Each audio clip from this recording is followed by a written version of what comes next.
India, very, very tough, very, very tough. The Prime Minister just left. He's a great friend of mine, but I said, you're a friend of mine, but you're not treating us right. They charge us 52%. You have to understand, we charge them almost nothing for years and years and decades. They were all unjustified, unwarranted, and in our judgment, misguided. Europe has everything it needs to make it through the storm. We are in this together. If you take on one of us, you take on all of us. The administration's tariffs have no basis in logic, and they go against the basis of our two nations partnership. This is not the act of a friend. It marks a seismic change in the global order. The era of rules-based globalization and free trade is over. We are entering a new phase, one that is more arbitrary, protectionist, and dangerous.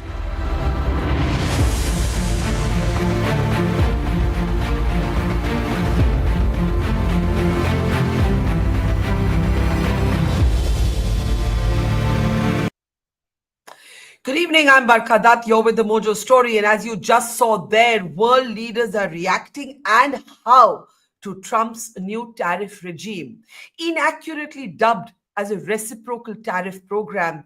In the end, as experts have pointed out, just a clever back-of-the-envelope plan to focus on America's trade deficit and to restore that balance somehow. The consequences around the world are catastrophic, and now they are being felt here in India as well. The markets that fended off pressure seemingly on Friday had a Black Monday beginning with 20 lakh crores wiped off in just 10 seconds. India cannot insulate itself anymore from the impact, and nor can the world. As Singapore's Prime Minister said, every country will be hit. How will India and Narendra Modi, the Prime Minister, described by Donald Trump as his great friend, respond? What are India's options? What are the world's options? And is a global recession coming? Let me introduce our very distinguished guest of experts as we try and make sense of Trump's unhinged tariff regime. Joining me is veteran diplomat, Ambassador Manjeev Puri. Welcome to the program, sir. Good to see you. Dr. Sanjaya Baru is here with us. Dr. Baru, it's always a pleasure. Welcome to the program.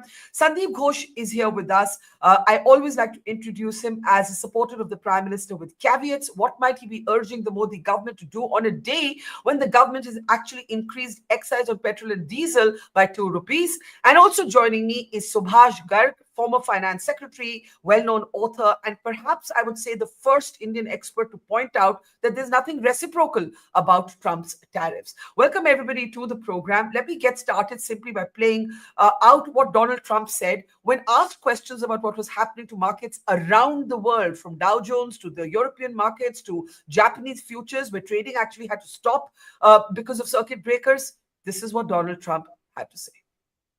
Is there pain in the market at some point? You're unwilling to tolerate this idea of a Trump put? Is there a threshold? I think your question is so stupid. I mean, I think it's I don't want anything to go down, but sometimes you have to take medicine to fix something. And we have such a horrible, we have been treated so badly by other countries because we had stupid leadership that allowed this to happen. They took our businesses, they took our money, they took our jobs, they moved it to Mexico, they moved it to Canada, they moved a lot of it to China, and it's not sustainable. We're not going to do it. Now we have hundreds of billions of dollars is pouring into our country. On a monthly basis, it's pouring, it's already started because I put tariffs on. And eventually it's going to straighten out and our country will be solid and strong again. So Donald Trump thinks both the question asked of him and the previous governments were stupid, but the consequences are very real.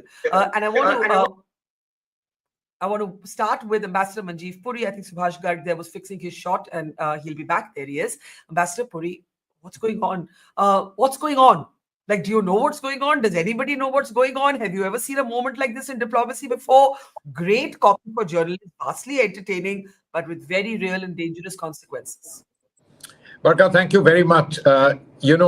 Things have happened like this in the past. Everybody recalls the 1920s. There was something in the 1980s, and etc. But let's leave all that out. What has happened is as wobbly as the video that you just showed here with the man sitting and wobbling. That's exactly. I want to make one or two points to you, very important. When we talk about tariffs, we think in terms of customs duties. This is not about this.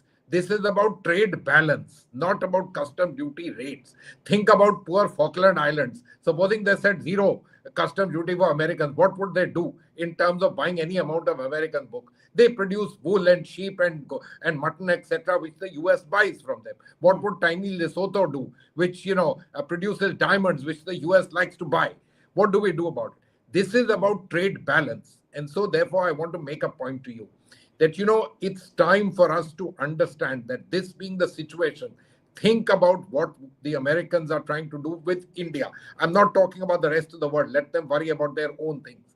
And my understanding is that as far as we are concerned, this is not about tariffs. And given agriculture and our real domestic issues, what are we going to end up doing? Having to balance the trade vis-a-vis the Americans. And let me make another point to you.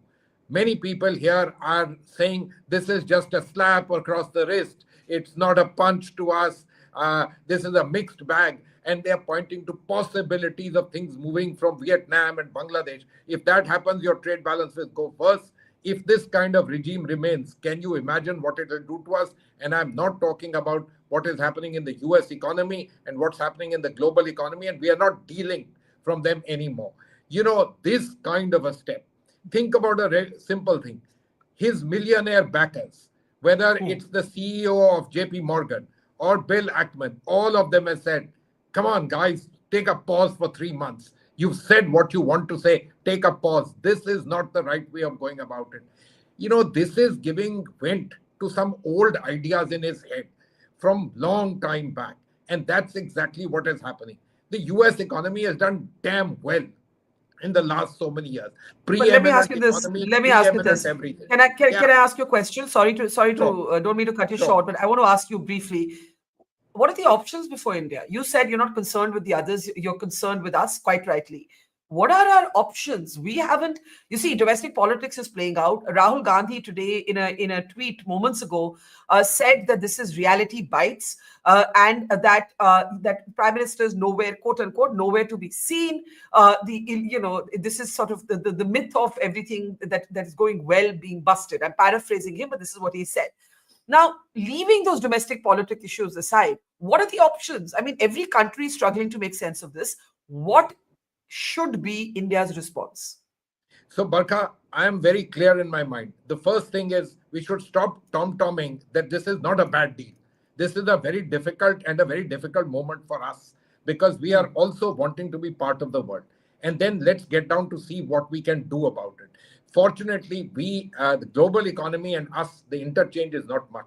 International trade is a small bit in terms of our economy and so on and so forth. So life will go on for us in various ways. But let's be very clear. We need to try and see what else can we do. What are other places where we can do some exports? What are other trading partners we can do? And of course, try and see if we can do some kind of a deal with the Americans. But it isn't an easy thing. And to put your head down and a little bit think like the Singaporean Prime Minister and what he said. It's important to be a little serious on this matter and not talk about the kind of stuff. And I don't want to get into our domestic politics. That's beside the point. This is a serious matter for us, given the fact that we want to be players in the world and so on and so forth. But this is not a simple matter at all. It requires being serious about it. Yeah. The Singapore Prime Minister has also warned the world that there isn't a single country in the world that is going to be left untouched if this continues uninterrupted. Now, Subhash Garg, I want you to do us the favor of explaining to an audience that doesn't understand the technicalities why this is not a reciprocal tariff, why this is just Trump's apna tariff. See, Barkha, this is simple. I'll give you an example. Vietnam has tariffs on the US goods ranging not exceeding 7.5%. Vietnam has been slapped with a tariff of 45%. Now, when your goods are subject to a maximum tariff of 7% or so, slapping 45% tariff is not tariff. It is a penalty for the trade deficit which you are running with them. Take example of India for that matter. Our average effective tariffs are about 15-16% with US. But what has been slapped on us is 27%. That's not tariff. What he has calculated, and I have no sort of doubt in my mind in saying so, it's insanity running large, right? That whatever is the trade deficit with a country divided by the imports from that country is my tariff fee. That's not the tariff, right?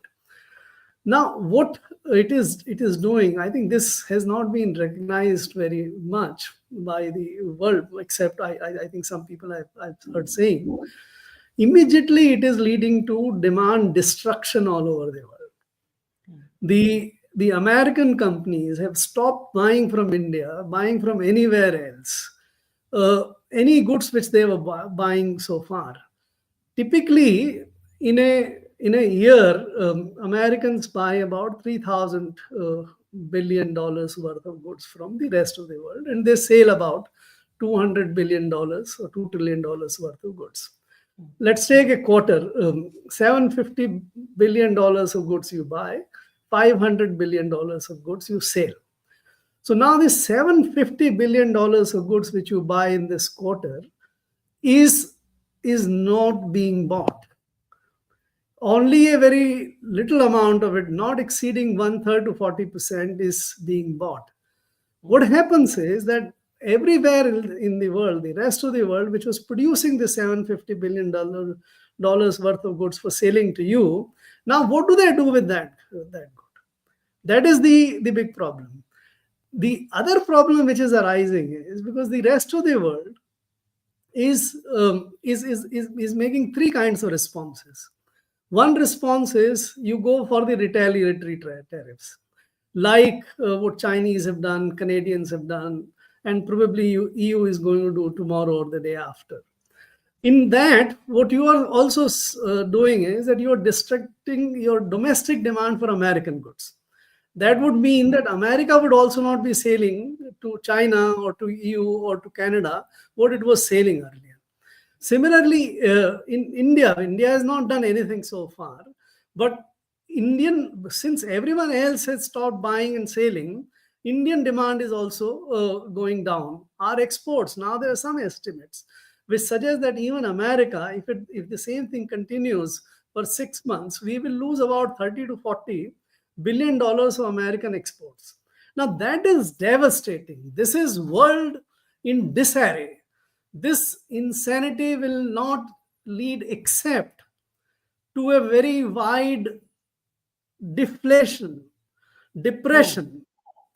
inflation plus excess in price, because American malls, American stores are in the danger of running out of goods in next couple of days.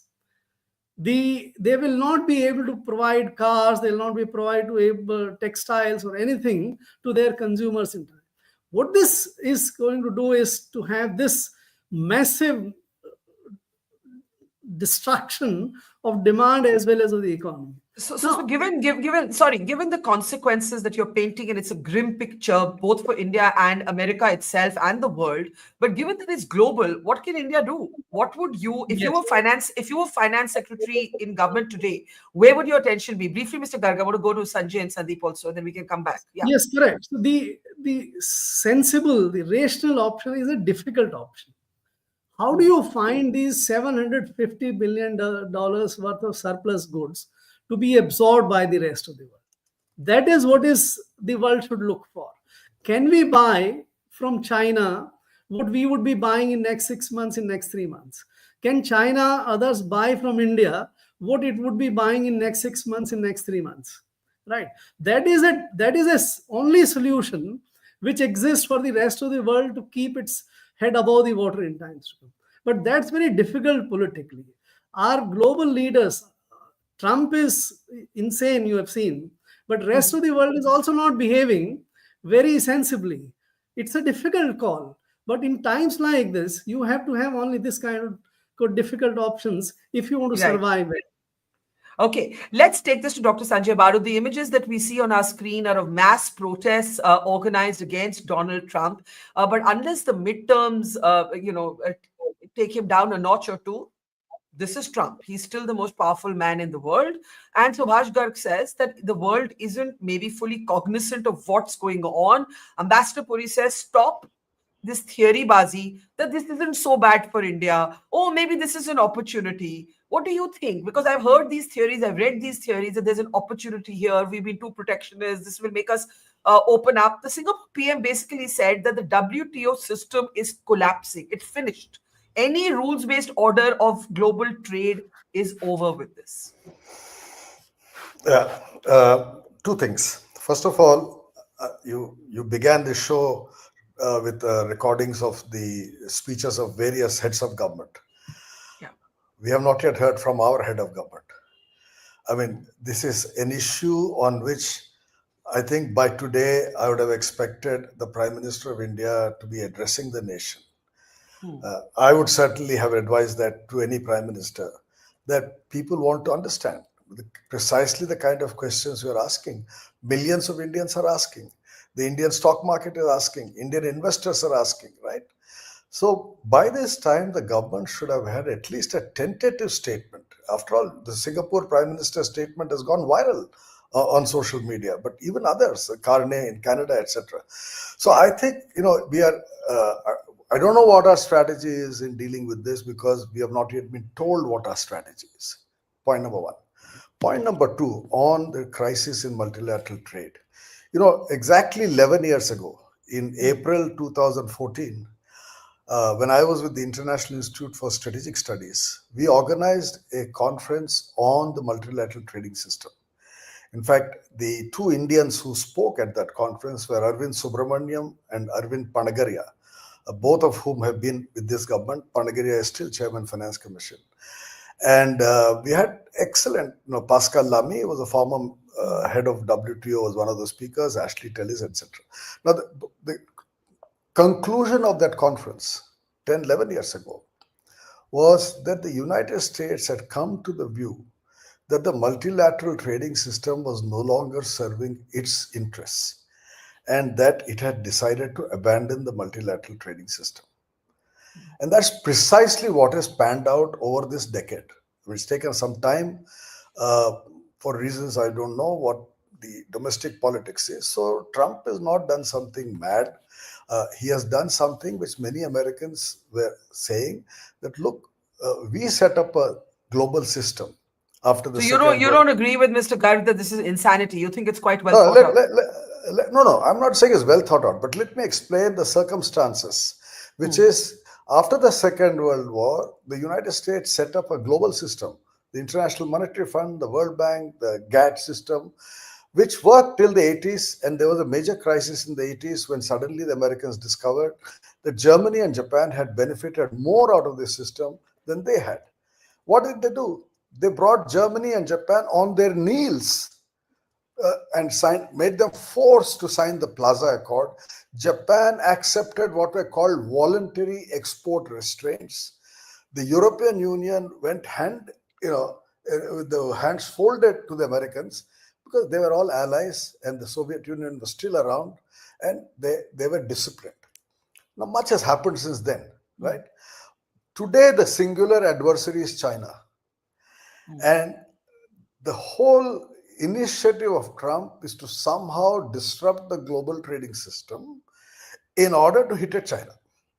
Now, it remains to be seen whether it's insanity or sanity. All I'm saying is that the intellectual opinion within the United States for what has been done has been around for some time. It took a Donald Trump to do what many in the US were warning the governments over the last 10 years against doing. Trump has done it. He's bitten the bullet. Now, whether he will succeed in bringing China to its knees or not, we don't know. What does it mean for us? What does it mean for us? Before I go to Sandip, what does it mean for us? Exactly what I said, which is we would like to hear from the Prime Minister of India what it means for us. I mean, look, Fact is that I don't know what negotiations are going on about a bilateral trade agreement. We are all told that negotiations are going on. Before the visit of Mr. Piyush Goyal to Washington, I was told by a senior functionary of this government that don't worry, we are in talks with the Americans and they won't hit us. I was told this, but they've hit us, right? So that assumption in the early days that thanks to the friendship between the two heads of government they will be spared has not been borne out. So let the government tell us what is the game they are in and what is their expectation. As far as India is concerned, I think as the other two speakers have said, we are not big trade players. But what happens between between the US and China will have huge implications for us. That is what we should be focusing on. And the Chinese have stood straight and they've hit back. Whether they can continue to stand straight and continue to hit back, or whether they will also yield, we'll have to wait and watch. Right. So let me bring in Sandip Ghosh at this point. Sandip, I'll pick up Dr. Baru's point about messaging. All we have from the government so far is a lengthy, complex statement from Press Information Bureau, from the ministry. We're assessing the situation. Dr. Baru makes the point that literally every significant head of state has spoken, right? We played some of those clips in the beginning of the program.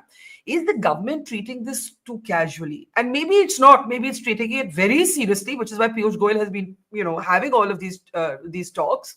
But there's no messaging to people. And the Indian markets that fended off the pressure on Friday didn't do so well today. We had 20 lakh crores being wiped off in 10 seconds. Add to this, there are serious concerns now about the economy and the economic uncertainty. You've had the government increase excise on petrol and diesel by 2 rupees, and it, as far as I can tell, it's kind of come out of the blue. Do you think the government needs to get its messaging better? Barkha, here I would kind of concede to your description of me as a supporter of the Prime Minister. I'm not too worried about messaging or not messaging. That's the same kind of story we had heard during COVID, that why isn't he talking, why isn't he visible? But as long as the government does what it's supposed to do, and everybody else has an opinion, and I wouldn't be too worried. Sometimes not messaging is a message. And that's a discretion is a better part of valor, as they say. We are not in Europe. We are not, China certainly, and not even Singapore. Singapore person, what is at stake immediately is small, and they've made a very calibrated statement. So I don't think we should be worried about trying to be, making statements at this point in time. I think if people are playing it more diplomatically, I don't have a quarrel with that. I agree with Sanjay that also that there is a method in the madness of Trump, if we were to call it a madness of insanity. I don't think it's so. He has got a lot at stake, and he certainly doesn't want to be, having even a midterm, which can be a setback. So they are there, but it's like a horror movie. You have to wait till the end, last scene. You have to have the nerve to sit through if you want to enjoy it. And this is a horror movie everybody is going through. And we have to, do whatever it is. Because India, going back to my feeling is, I totally agree with Ambassador that there's no point in saying that, this is an opportunity, this, that, and the rest, or what Mr. Garg said. We have to conserve and, safeguard our interests and, navigate through the stormy waters. We are not such a big ship, and what we have to do, and it has to be multi-pronged, as partly what Mr. Garg was saying, that where can we get our goods from elsewhere, or where else can we supply at the moment. How do we protect our crucial exports, which affect our domestic economy, not more? So I would be, if there are political quid pro quos to be done to protect our services sector, where we depend a lot, our more labor-intensive sectors, we need to do that.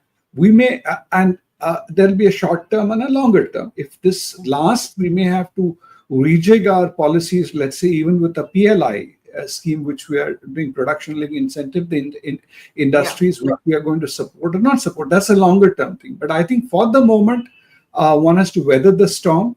And there, I don't think, playing domestic politics, taking pot shots at the Prime Minister, this Howdy Modi did not help what is it? I don't think that serves any purpose. And people should come up with constructive solutions. There should be positive debates. And I'm sure the government is also looking for suggestions. They don't have all the wisdom, but I wouldn't sort of put them on the mat. Why is Mr. Modi not coming out and making a statement? That'll be falling into the Trump trap. Okay, so let me start with Dr. Baru responding to that, and then I'll come to Ambassador Puri and Subhash Garg, because Sanjay, you made that point, and you've been a former media advisor, and you said if you were in government today, you'd definitely be asking the Prime Minister or the government of the day, speak to your people.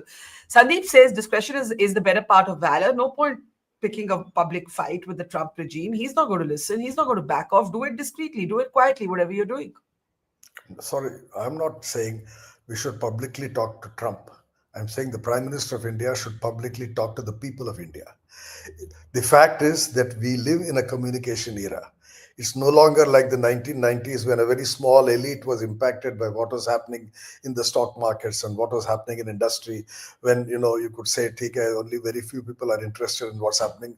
Large masses of the country are no longer interested. We have a huge middle class that's impacted. We have a large middle class that's actually linked to the US economy, working out of Bangalore and Hyderabad and many other places, right? Our levels of integration with America are far higher today than they were ever before.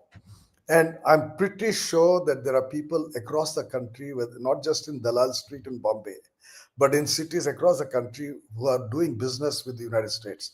Everybody would like to understand, boss, what is our game plan? And it's okay, he doesn't have to come out with the game plan 5 days after the announcement. April 2nd was the announcement. Today is April 7th. At least a statement that the government of India is fully alive to what is happening. We are looking at various ways in which to deal with this. There was a press statement. There was a press statement from the government. No, I'm talking of a Prime Minister address to the nation. How many Prime Ministerial addresses did Manmohan Singh give on television, with his own very difficult way of speaking? Here we have an articulate Prime Minister who can speak very articulately. You should go there. It boosts confidence. It will boost the confidence of investors. It will boost the confidence of the markets. So I think that is the point I was making. It's not a question of, we know what they are doing. Let them do it quietly. We don't have to be told what they're doing. Sorry, that's not the way modern democracy, that to a market-based economy, in which there are today thousands and thousands of operators across different sectors who are linked to the American economy and to the world economy, not just the American economy. The world economy is tanking. You spoke about the Japanese stock market crashing, what is happening in London. So I think there is a need for the Prime Minister to be addressing the country and at least calming nerves, saying that, look, I'm not just running to Rameshwaram to a temple in Tamil Nadu. I'm also focusing on this crisis. Okay, let me get Ambassador Puri in. Ambassador Puri, the other heads of... One point, Barkha. Yes. This is a matter of rejoinder. I was quite, therefore, bemused to read somewhere Rahul Gandhi telling in Bihar that you don't have to worry, only 1% of the people invest in stock markets. Your concerns are different. So not all our politicians also think the same way. Okay, fair enough on the stock markets. But I think the question is this. Dr. Baru says, Prime Minister needs to talk to people because the markets are jittery. There is uncertainty in the economy. There are forecasts, we have a forecast from Goldman Sachs about an American recession that the chances have increased by 45%. European markets are down. I think Frankfurt fell by 10%, Paris by 6%. Trading in Tokyo had to be stopped briefly today. And in India, Ambassador, you had 20 lakh crores wiped off at our own stock markets in a matter of 10 seconds, right? Now the question is, you had these series of leaders responding in public. Sandip says that's not Modi's style. That's not the Modi government style. They'll do it behind the scenes. Do you agree with that approach, or do you think there has to be some public articulation? So, Barkha, it's very interesting. that we moved away from the subject itself to To this the matter. handling of it. To the handling of it. Look, Yes. I don't want to say anything. I just want to Yeah. ask you, do you think the reports appearing in the headlines of Indian newspapers, including TV channels, etc., are not nudged reports? I want to stick to my old system. Hey guys, be a little serious. This is a pretty serious thing that's happened. And by simply saying we are dealing with you, we are friends of yours, this, that, and the other. No, man, this man has a domestic agenda. He has a personal agenda. These are his ideas. And Sanjay, I don't want to tell you about the Plaza Accords and what happened to Nixon and John Connolly. Everybody can figure out how Nixon is remembered by us. Those were also days when the other child, the Chinese, were not on the market. So a lot of difference, but let's leave this out. Barkha, it is a serious matter. It is serious not just because we are sort of small players in the world and therefore can weather the storm. After all, we are a poor country. But because there are chances of global recessions, which has lots of implications, etc. for us, quite apart from our IT sector being linked to them. As of now, they haven't said anything about pharmaceuticals, but President Trump said, wait, that's coming. So we don't know what all of this means. Basically, you need to try and tell your population. I don't want to get into whether the Honorable Prime Minister should appear or not. No, but you should, talk to the people. And that is very important that, look, this is a serious matter being handled seriously. And, we won't be able to pull some rabbit out of the hat straight away. That's important. On the other hand, I sincerely believe that, look, while what Subhash is saying, those are also important ideas, but buying from China, what people are saying, they'll dump goods on us. Now, this is a way of thinking. After all, we built up a psyche in our country that doing trade with China is bad, they're an enemy. Look, what is the situation? Where are you faced? If you are members and those who deal with large industry organizations in India, most of them will turn around and say, hey, let us import from China. It comes in better quality, it's cheaper, and it's better. Why is it? You remember Sanjay and I were on a program with you before Donald Trump got elected. And you asked us this question and I told you, people are not buying American goods because they are inherently not, I don't want to say good. They are not up to the mark. They are not price competitive. And also in terms of technology, they may not be. So there's lots of issues here. And so therefore, when you look at this and the idea being balance the trade, what are we going to balance the trade with? Defense purchases, unlikely we can pony up so much. Agriculture, very difficult. I saw a newspaper which said we'll open up dairying. Can you imagine what the implications? So what are you left with? Petroleum, hydrocarbons. It will come at a cost. And so therefore there will be cost for the Indian economy, not just on the trade business, but on keeping this thing afloat. Do we have many options? I don't think so. But on the other hand, it's important to try and prepare. I'm not saying the vast majority of the country, but the lot which is invested in this particular business, the 150 million that we talk about. Yes, and this nudging, in my opinion, should be thought through a little bit. Well, can't speak for the TV channels, haven't watched one in 100 years. But Subhash ji, what should the economy be bracing itself for? What should the Indian economy be bracing itself for? See, that's exactly the main question. Whether the Prime Minister speaks or not is less important. We as a nation should figure out what it means to us. How can we handle it? Can we make something of this opportunity, if you call it? Because in every crisis, there is some opportunity. In my judgment, the difference between Plaza Accord in 1984 and today's world is that Trump is not trying to set the tariffs sensibly. The rest of the world, India apart, is not having very large tariffs.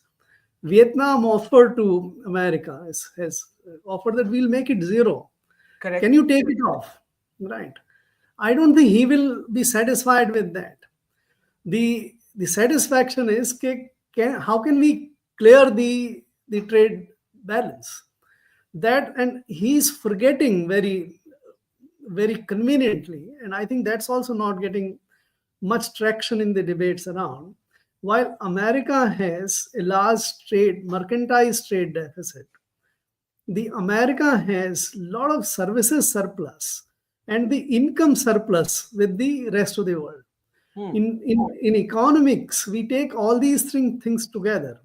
Taking all these three things together, your exports of merchandise, your export of services, and your income from the investment and other things which you have made abroad, America, by the way, is not a very large large deficit country.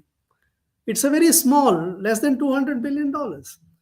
So what it's being conveniently forgotten is that you run so much of surplus on services. Yeah. You have so much of income coming from FDI and foreign investments and others. Now that is where I think we need to figure out what is the implications for us. Forget merchandise. What is the implications for us in terms of services? What are the implications for us? But are there options? Are there options? Quick last words from all of you. I'll start with you, Subhash Garg. Specifically, right? You've given us a macro perspective. In micro moves, what should Government of India be doing? I don't think in the short term you can negotiate with Trump. You can have no deal with it. He doesn't have bandwidth. He doesn't have sense in this. So don't deal with them. Try to figure out with the rest of the world. How do we deal with it? And in the process, if America suffers and goes down the tube, let it go. Let us save the rest of the world and India. Sandip, quick last word. Subhash Garg says can't do a deal with Trump. Art of the deal may be his thing, but don't bother. Don't waste time. Brace yourself. Take it seriously, as Ambassador Puri said. Sandip? Sandip, you're muted. Just unmute yourself, please.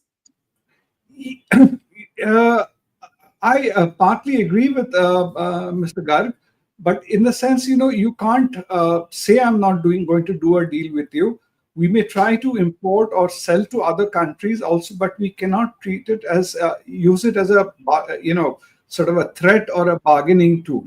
All of this is one has to be doing these things, again, to repeat a word, discreetly and somewhat inconspicuously. As I said, we have to cleverly navigate through this period. It's going to be a tough period. I don't know whether it's appropriate. I drew the analogy with COVID. This is like almost a pandemic hitting the world at this point in time. So this is a period of lockdown the world has to go through for a while before you come back to normal. Lockdown is terrible for economy. Please. I know mixing up your metaphors there, but yes, I get what you're saying. I'm being partly facetious on the wordplay, but I get what you're saying, that there's a crisis. You got to hunker down. No point picking public squabbles. That's not the way. Dr. Maru, quickly, because that's the way you've recommended, not to pick a quarrel with Trump, but speak to the people of India. What will Modi say if he speaks to the people of India? Brace yourself for a hit. Stand by. A hit is coming to the economy. What would he say if he were to speak? I mean, let him speak. He has the best brains in the country at his disposal, which I don't have. So let me hear what my Prime Minister and his government have to say, and that will help me. But I think there is an issue here, which is that in the short term, I agree with Mr. Garg that you kind of keep quiet for a while. And that doesn't mean you keep quiet in terms of not addressing the people, but you keep quiet in terms of not reacting to whatever the Americans are doing. But at the same time, communicate with the rest of the world. Suddenly we are being pushed into a situation where a lot of people are saying, it won't affect us, or it will affect us less than Vietnam. It will affect us less than Indonesia. We are not going to. In other words, we are suddenly reducing ourselves as an international player. Sure. We are now only worried about ourselves. We are supposed to be voice of global South. When G20 summit happened, Narendra Modi convened the voice of the global South. And Jaishankar every other day reminds us we are voice of the global South. Today, we are not speaking for global South. We are not speaking for SAARC. When there were similar crises in the past, we spoke for South Asia. The finance minister of India used to consult with finance ministers of the region to find out how do we react. So, we were voice of other countries in the multilateral forums, whether it was IMF or the World Bank or the WTO. We were voice of not just India. So you're saying don't hunker down to the extent that you vanish from the global stage. Exactly. In the negotiations. Keep in touch with the rest of the world and let us know what the game is. Okay. I've got to close. Ambassador Puri, take it away. Quick last word. Thank you. I want to make 3 or 4 points here. They may be slightly different from what Subhash and others have said. Look, one, you need to talk to the Americans, there's no doubt, even for the mere semantics. But we must not pursue equally strongly possibilities of deals with the Europeans and in some calibrated manner with the Chinese, the ASEAN and all the others. That's important to do. Unfortunately, we can't just turn around and say we won't do it or we'll manage by ourselves. That's particularly important. We are tending to put all eggs in one basket, the American basket. That's something we should be wary of. Secondly, you do need to prepare your population. It can be done in all sorts of manners, discreetly, etc. The thinking lot in the population. And thirdly, I come to the fact, look, I don't know about opportunities, about tariffs in Vietnam and Bangladesh, etc. But, we do need reforms here. And it's time that we did something. I am not very much in favor of high protectionist walls. If they come down, not a bad idea, but more than that, we need to do a lot of economic reforms here. That will be good for us. After the 2008 financial crisis, it gave our bureaucracies and everybody a great chance to go back to doing their old thing, regulation, and feeling very happy about things. No, I'm afraid we need to do reforms. We need to go back to that. We need to let our economy actually move up quite a lot in this particular thing. I think this is not a great opportunity, but we must try and make an opportunity out of it, at least domestically. Right. As they say, when you're given lemons, at least make lemonade, if not champagne. We leave it there, right? As the Chinese would say, we live in interesting times. I wish these times were only interesting. They're potentially dangerous, destabilizing. None of us actually know what's going to happen next. Trump may have a plan, but at the moment, only he knows it. We leave it there, gentlemen. Sandip Ghose, Subhash, Garg, Dr. Sanjaya Baru, Ambassador Puri. Thank you. And to our audience, thank you and see you soon. It's great to see you here. Thank you for watching our work. If you haven't subscribed yet, don't forget to click the bell icon and subscribe to Mojo Story and support independent, robust journalism.